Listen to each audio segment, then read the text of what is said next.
The What to Read Next podcast helps you build a TBR of each your favorite books. In each episode, Lori and Maine interviews authors and book influencers to recommend books they loved for you to pick up today. If you're an avid reader, always looking for your next great read, then the show. Hi, Christopher. Welcome to What to Read Next podcast. Thank you for having me. It's great to be here. So happy to have you here. Tell us a little bit about yourself. Well, I'm a neurotic mess and I live in a delusional fantasy world. And so that's why I write books.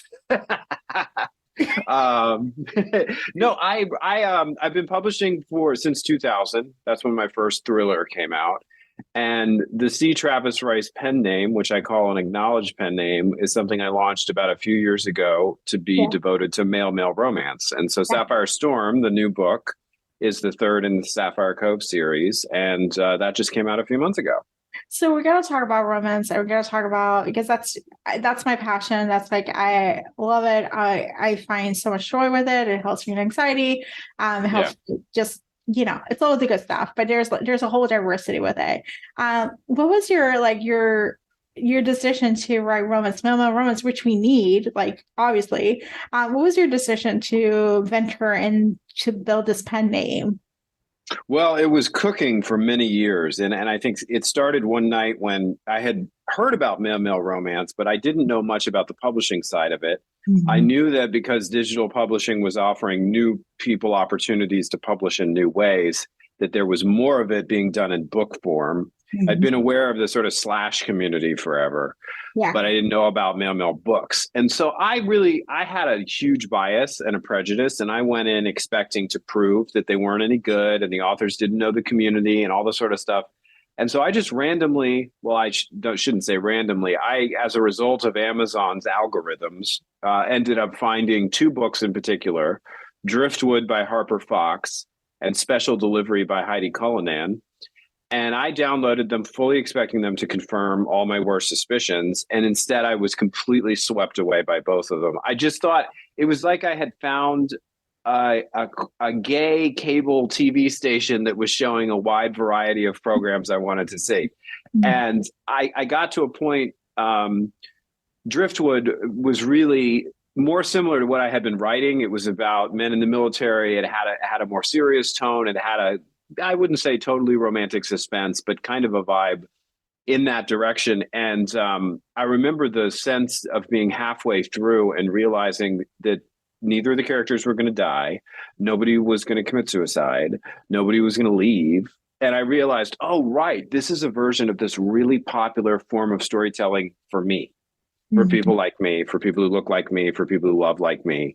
Yeah. And from that moment on, I started thinking, what would my version of this look like? And I really wasn't ready to pull the trigger for a long time. I really thought, man, I'm too dark a writer. I'm too much in the world of thrillers and suspense. And so I read a ton of romance, a ton, not all of it male. I read a lot of Nora Roberts, and I went back as far as, Janet Daly, who's mired in controversy for having plagiarized Nora Roberts. But I really learned the genre and looked for the writers who I thought were really doing something that excited me. And some of them were doing male, and some of them were not. But I'd have to say it was the experience of reading the Dream Trilogy by Nora Roberts where I finally said, okay, this is a blueprint for what I want to do with two men. Mm-hmm. The Dream Trilogy is all about a group of sisters who kind of orbit this hotel family in Northern California, in Big Sur.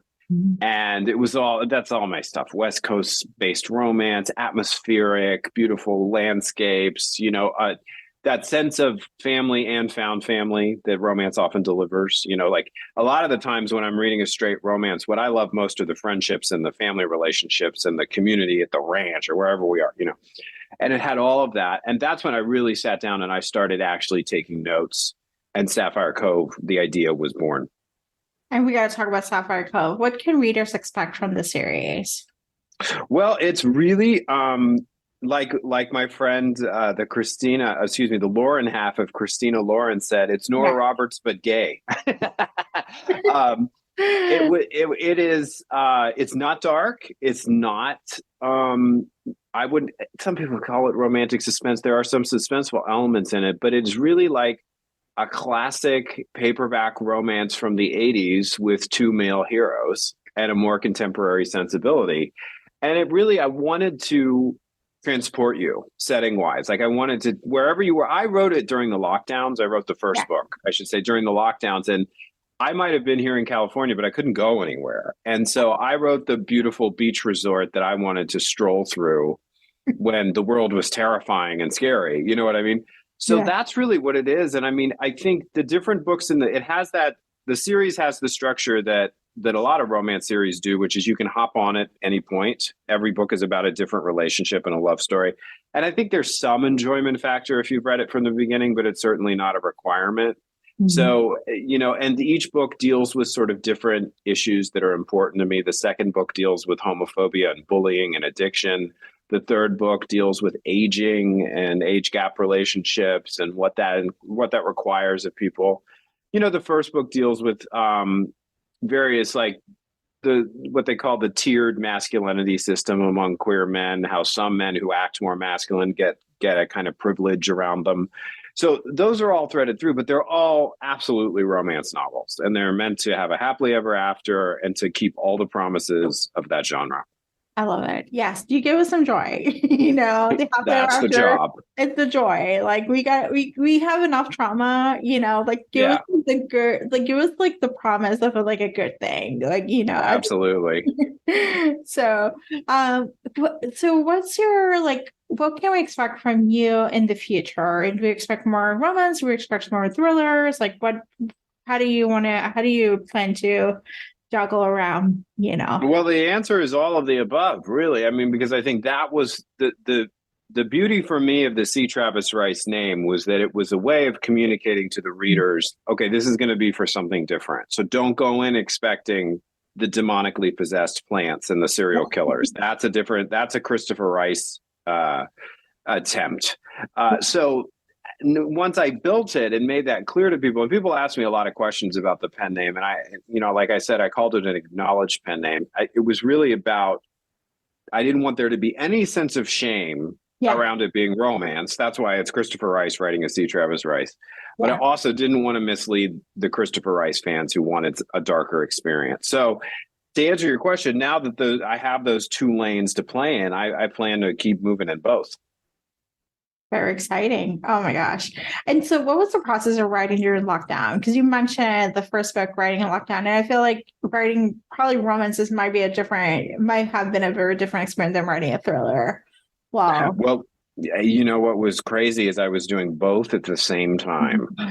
And that's why it became crucially important therapeutically, because in the morning I had to work on my mother and I were writing another novel together in her Ramses the Dam series, which was supernatural. So that was great. So it was sort of like you get outside of your body, since we were all so freaked out about our bodies and our health, So there was that. But it was a dark book, and it dealt with World War I and death and loss and all this sort of stuff. And then in the afternoon, when I would normally be leaving the house or going to the gym or doing something or hanging out with people, and I couldn't, I had Sapphire Cove to go to.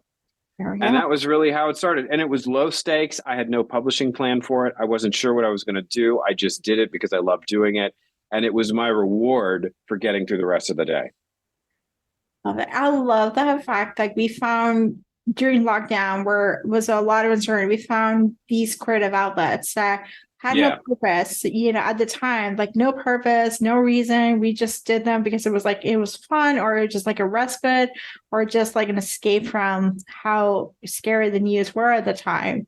And then see it fruition, seeing it like a couple years later, like, here you go. here's my love. And you never know. Like something can start as a hobby no matter what you're doing, and maybe it pans out like you're doing finger painting or collage, and then somebody else sees it and goes, oh my God, you got something there.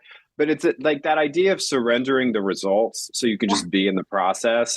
I know it makes me sound very more Buddhist than I am, but it's like, when they make the mandala and then they spend all this time on it, then they wipe it away at the end, because the making of the mandala was about the making of it and not the end result. That would drive me a little crazy because if I made a really great mandala, I'd want to frame it or at least take a picture of it or something. Yeah, but I think it's the beauty of surrendering the results, surrendering, like not attaching yourself to this identity or the expectations that this is how it's going to work. I think sometimes we live in a society where we either have to monetize our hobbies or monetize our like great side hustles and sort, and we gotta find a quick escape. And like reality is like I think lockdown pushes us to, you gotta sit still. You cannot escape your life, Right. and like not got inward. Like some people went inward. I went inward, but the other part is like allowing yourself just to be where you are, and Totally explore whatever it is without outcome, without expectations, without like knowing the whole results. You just had like a very small part of the image, and you kept taking action to get a bigger picture. Yes, totally. Absolutely. So, all right. So let's chat about some book recommendations. You have any books to recommend our listeners to pick up?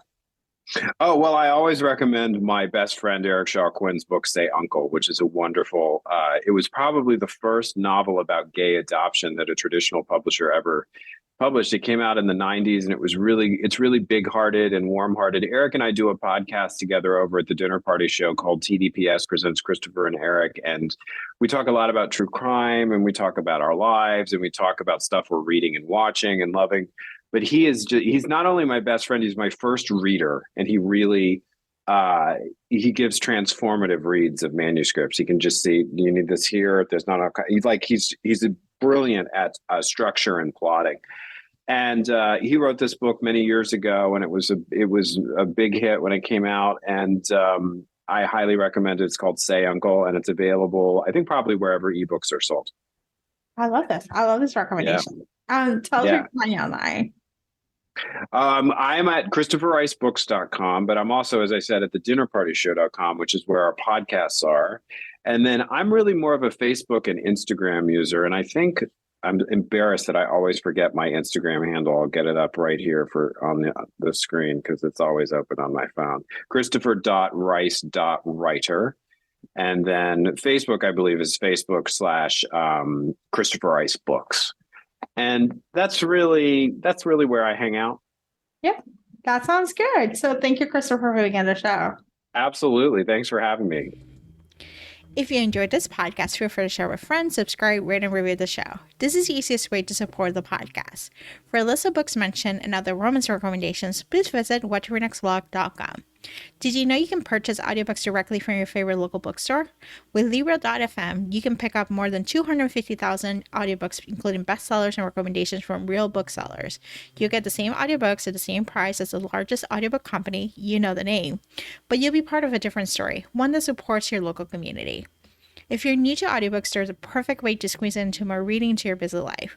Listen with the free Libro.fm app while you do your chores, walk your dog, relax at home. The What to Read Next podcast has a special offer for our listeners. Get 2 audiobooks on Libro.fm for the price of 1 with your first month of membership. Use code What to Read Next. This offer is only valid for new members in Canada and the US. Thank you so much for listening and have a great day.